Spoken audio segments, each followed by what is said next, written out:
नमस्कार, मैं अनुराग।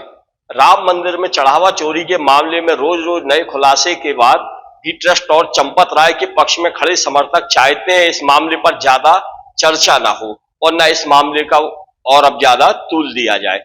धर्म आस्था की आड़ में अंजाम दिए गए इस मामले को उठाने वालों को अब रामद्रोही, धर्मद्रोही के ऑनलाइन सर्टिफिकेट बांटे जा रहे हैं, जबकि इस पूरे मामले को उठाया ही विपक्ष ने था।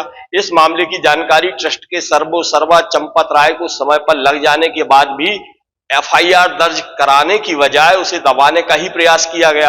गोदी मीडिया को इसकी भनक ना हो ऐसा तो हो नहीं सकता, लेकिन उसने उस समय भी वही किया जो वह करने के लिए बदनाम है। इस मामले को ऐसे समझें कि आपके घर मोहल्ले में चोरी डकैती हो जाए, कुछ माल भी जब्त हो जाए, लेकिन आपसे अपेक्षा की जाए कि आप इसकी पूछताछ तो छोड़ो, इसकी चर्चा भी कहीं ना करें। राम मंदिर में चढ़ावे की राशि में गड़बड़ी की जानकारी अगर पहले ही ट्रस्ट के सर्वा चंपत राय को लग गई थी तो उन्हें कायदे से तुरंत एफआईआर दर्ज करानी थी और मामले पर हंगामा तब शुरू हुआ जब समाजवादी पार्टी के सांसद और पूर्व सीएम अखिलेश यादव ने मंदिर के चढ़ावे में गड़बड़ी के मामले का भंडाफोड़ अपने एक्स अकाउंट पर किया था। राम मंदिर ट्रस्ट का गठन केंद्र सरकार ने नोटिफिकेशन के जरिए किया था, तो सरकार की भी जिम्मेदारी थी कि अगर ट्रस्ट की भूमिका पर सवाल उठने शुरू हुए थे तो वह जांच के आदेश दे सकती थी, लेकिन उसने सब कुछ ट्रस्ट पर छोड़ ही रखा जिस पर गंभीर आरोप लगे थे। मामले में यूपी सीएम के आदेश पर एसआईटी का गठन किया गया बिना एफआईआर दर्ज किए, जिस पर भी अनेकों सवाल उठे हैं। हालांकि एसआईटी की जांच अभी जारी है और अब एफआईआर भी दर्ज हुई है, जिसमें मंदिर की व्यवस्था से जुड़े कुछ कर्मचारियों को गिरफ्तार कर बिना पुलिस रिमांड के जेल भी दाखिल करा दिया गया है। लेकिन अब तक ट्रस्ट के चंपत राय, गोपाल राव, अनिल मिश्रा के नाम एफआईआर में नहीं है। सिर्फ उनसे पूछताछ की खबरें ही आ रही हैं। जिन लोगों के खिलाफ एफआईआर दर्ज कर गिरफ्तार किया गया है उनकी मंदिर परिसर में नियुक्तियों को लेकर गंभीर सवाल उठ रहे हैं। आखिर इतनी सुरक्षा वाले मंदिर में यह कैसे काम करते रहे और चोरी का माल किस तरह से सरकाते रहे? आखिर जब्त हुआ माल किसके इशारे पर गायब किया गया? इसमें कितने लोगों का हिस्सा था और यह सिलसिला कब से चल रहा था? कौन उन्हें संरक्षण दे रहा था? इन सवालों के जवाब मिलना अभी भी बाकी है। वहीं अब यूपी के उप मुख्यमंत्री केशव प्रसाद मौर्य चंपत राय के समर्थन में उतर आए हैं। उन्होंने कहा कि इस मामले को बेवजह तूल देने की जरूरत नहीं है। मौर्य ने कहा कि श्री राम जन्मभूमि के लिए महान तपस्वियों की तरह दिन रात काम करने वाले लोग, जिनमें चंपत राय और अन्य शामिल है, इस घटना से बहुत आहत है। उन्होंने इस विवाद को कम करने की कोशिश करते हुए कहा कि राम मंदिर में दान के मुद्दे को इतना बड़ा मुद्दा बनाने की जरूरत नहीं है। वहीं दूसरी ओर अब फैजाबाद बार एसोसिएशन के वकीलों ने राम मंदिर में चढ़ावा चोरी के विरोध में मार्च निकाला और चंपत राय, अनिल मिश्रा और गोपाल राव के खिलाफ प्राथमिकी दर्ज करने की मांग करते हुए पुलिस में शिकायत दर्ज कराई है। पुलिस ने राम मंदिर ट्रस्ट के महासचिव चंपत राय से लगभग 3 घंटे तक पूछताछ की थी और उनका बयान दर्ज किया गया था। सूत्रों के मुताबिक पूछताछ के दौरान चंपत राय कई सवालों के संतोषजनक जवाब नहीं दे पाए। इस बीच पुलिस ने ट्रस्ट से जुड़े पदाधिकारियों, कर्मचारियों और अन्य संबंधित लोगों सहित करीब 70 लोगों को नोटिस जारी किए हैं। जांच में लगी पुलिस अब चढ़ावे के प्रबंधन, निगरानी व्यवस्था, कर्मचारियों की नियुक्ति और बैंकिंग प्रक्रिया की भी गहन पड़ताल कर रही है। अयोध्या राम मंदिर चढ़ावा चोरी के मामले में अब न्यास के सदस्यों के बीच ही अब आरोप प्रत्यारोप का दौर शुरू हो गया है।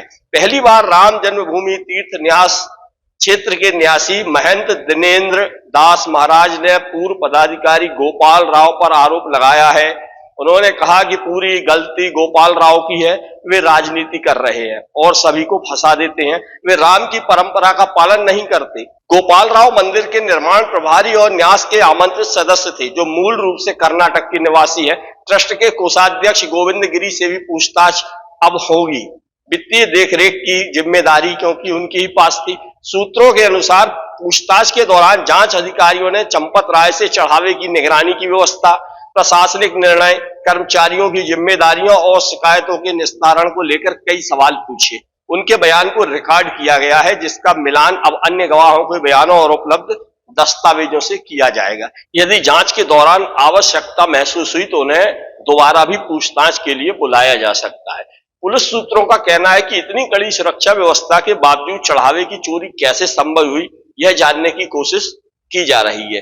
ट्रस्ट के पूर्व सदस्य अनिल मिश्रा, पदाधिकारी गोपाल राव समेत 70 लोगों को अभी नोटिस भेजे गए हैं, जिनमें ट्रस्ट से जुड़े अधिकारी, कर्मचारी और अन्य संबंधित लोग भी शामिल बताए जा रहे हैं। इसके अलावा करीब 140 गवाहों के बयान दर्ज करने की भी तैयारी चल रही है।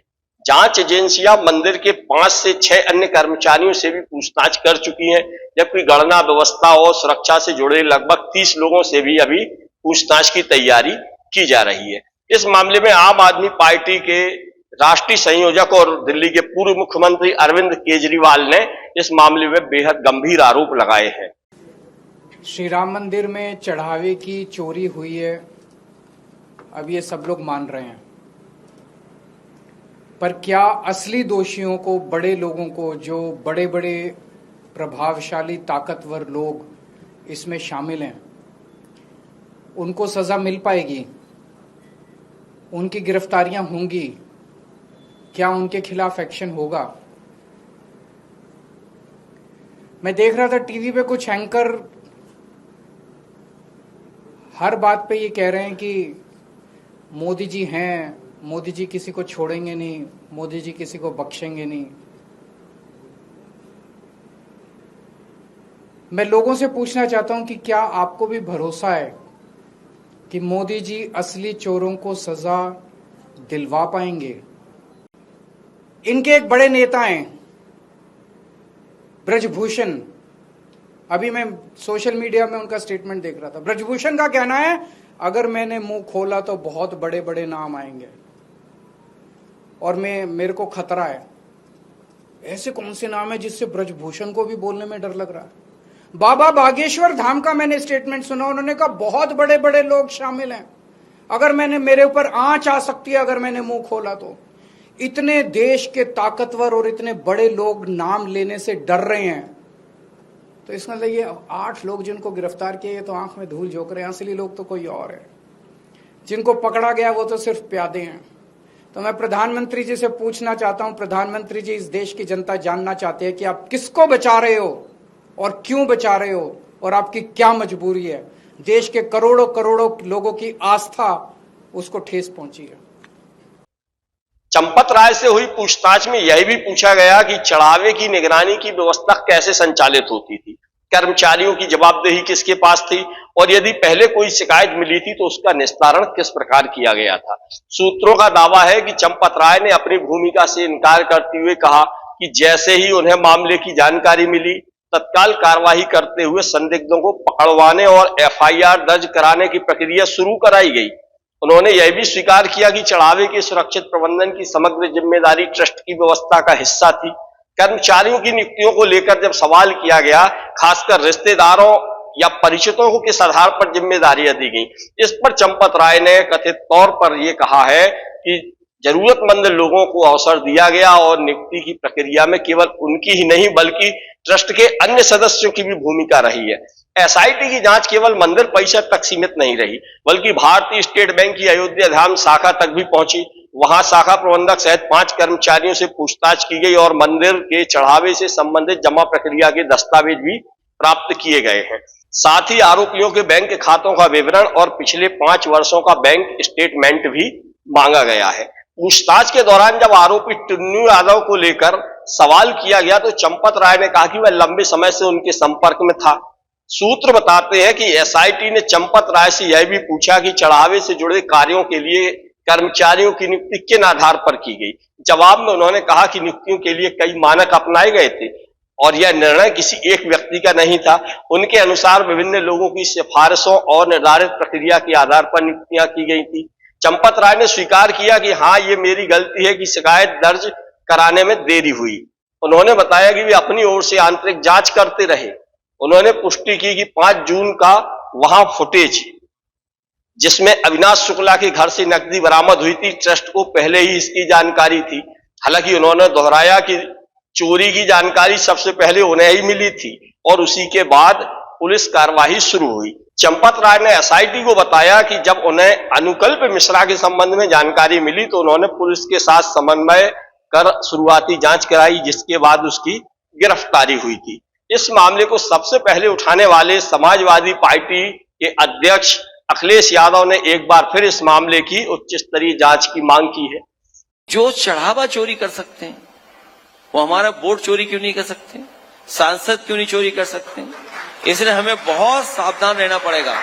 इस मामले में एक और नया चौंकाने वाला खुलासा हुआ है। भारतीय स्टेट बैंक यानी एसबीआई ने राम मंदिर प्रशासन को लगभग 3 महीने पहले ही संदिग्ध अनियमितताओं के बारे में सूचित कर दिया था और चढ़ावा गिनने वाले कर्मचारियों को बदलने की मांग भी की थी, लेकिन ट्रस्ट से जुड़े लोगों ने इसके लिए अनुमति नहीं दी। यह जानकारी एसबीआई से जुड़े सूत्रों ने दी है, जिससे ट्रस्ट की जवाबदेही पर नए सवाल खड़े हो गए हैं। अयोध्या पुलिस ने 7 बैंकों से पिछले 5 वर्षों का रिकॉर्ड तलब किया है। इन बैंकों में ही चढ़ावा चोरी के आरोप में पकड़े गए 8 आरोपियों और श्री राम जन्मभूमि तीर्थ ट्रस्ट के खाते संचालित होते हैं। पुलिस सूत्रों के मुताबिक जांच एजेंसियों ने बैंक खातों का स्टेटमेंट, लेन देन का विस्तृत रिकॉर्ड और केवाईसी दस्तावेज मांगे हैं। इसके पीछे वित्तीय अनियमितताओं का पता लगाने और यह जानने की कोशिश की जा रही है कि राम मंदिर के दान प्रबंधन से जुड़े होने के दौरान इन आरोपियों के खाते से असामान्य जमा या निकासी या किसी और खाते में पैसा ट्रांसफर तो नहीं हुआ। एसबीआई से जुड़े सूत्रों की माने तो बैंक ने संदिग्ध अनियमितताओं के संबंध में 3 महीने पहले ही पुलिस और ट्रस्ट को जानकारी दे दी थी। सूत्रों का यह भी दावा है कि बैंक चढ़ावा गिनने वाले कर्मचारियों को भी 3 महीने पहले ही बदलना चाहता था, क्योंकि उन्हें उनकी कार्यप्रणाली में कुछ संदिग्धता नजर आ रही थी, लेकिन ट्रस्ट से जुड़े लोगों ने इसके लिए अनुमति नहीं दी, जिससे यह आशंका जरूर है कि इन अनियमितताओं की जानकारी उच्च स्तर पर होने के बावजूद अनदेखी की गई है। एक और जहां भारतीय जनता पार्टी मामले में सफाई देने और स्थिति स्पष्ट करने में जुटी है, वहीं विपक्षी दल केंद्र सरकार और भाजपा पर हमलावर बने हुए हैं। इसी क्रम में कांग्रेस ने एक बार फिर हमला बोला है। कांग्रेस ने अपने आधिकारिक सोशल मीडिया प्लेटफॉर्म एक्स पर पार्टी की सोशल मीडिया विभाग की अध्यक्ष सुप्रिया श्रीनेत का एक वीडियो साझा किया है। उन्होंने कहा है कि भगवान राम सब देखते हैं और वर्ष 2024 के लोकसभा चुनाव में अयोध्या की जनता ने भाजपा को हराकर एक संदेश दिया था, लेकिन पार्टी ने उससे कोई सबक नहीं लिया है। ये कोई चंदा चोरी, चढ़ावा चोरी नहीं था, ये क्रिमिनलाइज्ड गैंग एक ऑपरेट कर रहा था। चंपत राय बंसल कोई महासचिव नहीं थे, वो तो पूरे राजा आदमी थे भैया। एक एजेंसी, सिक्योरिटी एजेंसी उनकी थी, 400 लोग उसमें कार्यरत थे। महीने का 1 करोड़ मतलब साल का 12 करोड़ रुपए उस सिक्योरिटी एजेंसी को दिया जाता था। वो सिक्योरिटी एजेंसी बीजेपी के एक्स एमपी बिहार के कोई है, उनकी सिक्योरिटी एजेंसी है। 400 निजी कर्मी, सुरक्षा कर्मी उस मंदिर में चंपत राय की सुरक्षा करते थे और वो उस रूट पर भी तैनात रहते थे जहां पर गिनती होती थी, जहां से पैसा बैंक जाता था। तो सबसे बड़ा सवाल यह है कि केंद्र के सुरक्षा बल तैनात है, राज्य का फोर्स तैनात है, तो ये 400 निजी सुरक्षा कर्मी 1 करोड़ रुपए महीने पर क्या कर रहे थे? चंपत राय जी को अगर राजा बनना ही था तो चढ़ावे और चंदे से राजा बनने का उनकी इच्छा पूरी की जा रही। सबसे बड़ा सवाल मेरे मन में एक आता है, आपके घर में अगर चोरी हो जाए आज, तो आप पुलिस के पास जाइएगा, रिपोर्ट लिखाइएगा, एफआईआर होगी, पुलिस आएगी, लोगों को उठाएगी, रिमांड पर लेगी और उसके बाद उनको ठोक बजाएगी और सच उगलवा लेगी, क्योंकि पुलिस अगर चाह जाए तो मंदिर के चप्पल नहीं चोरी हो सकती है।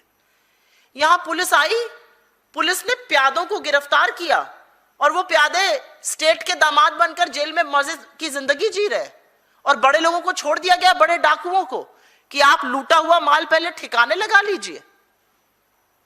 एफआईआर में नाम टिन्नू पिन्नू पता नहीं किसका किसका नाम है, छोटे छोटे लोगों का। ये टिन्नू पिल्लू ये सब चोरी कर रहे थे मंदिर में और बड़े लोग बैठे आंख मूंद कर राम भजन कर रहे थे। तो सवाल इस बात का है कि एफआईआर में लोगों का नाम नहीं आया, छुटपुटिए गिरफ्तार हो रहे हैं, बड़े बड़े डाकू स्वच्छंद घूम रहे हैं। और इसीलिए मैं अब मेन किरदार की भी बात करना चाहती हूं। आनन फानन में एसआईटी की रिपोर्ट आई और शपथ लगाने के बाद चंपत राय बंसल, जो ट्रस्ट के महासचिव थे, सर्वे सर्वा थे, वही आदि अनंत बने हुए थे ट्रस्ट का, उन्होंने इस्तीफा दे दिया। क्या इस्तीफा देने से बच जाएंगे चंपत राय जी? चंपत राय जी इस्तीफा देते हैं और उनको जैसे इजी रूट से निकाल दिया गया। पहले दिन से कवायद है कि उनको बचाया जाए, लेकिन उनका इस्तीफा इस बात का सबूत है कि बहुत बड़ा घोटाला हुआ है, बहुत बड़ा महापाप हुआ है। ये दाल में काला नहीं है, पूरी की पूरी दाल काली है। ट्रस्ट की विश्वसनीयता पर सवाल उठता है। 40 दिन में 70 चोरी सामने आ गई, तो शुरू से ऑडिट कैसे होगा? इस मामले में आखिरी नतीजा कब तक निकल पाएगा, किसको क्या सजा मिलेगी, यह तो तय नहीं, लेकिन इस मामले के बाद अयोध्या में हजारों लोगों की रोजी रोटी पर जरूर बड़ा असर हुआ है। नमस्कार, मैं अनुराग।